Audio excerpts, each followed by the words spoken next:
Good day guys, welcome back to the channel. Let's take a look at what to be expecting for our New Year section on GBPUSD. So this we are in an uptrend move. Clearly this is an uptrend move.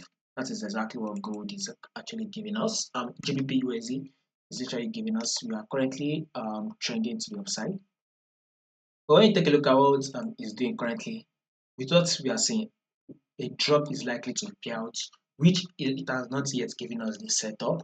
Probably we might get the setup tomorrow. But for now, which is the current movement, go GBP USD will pull back and one more movement.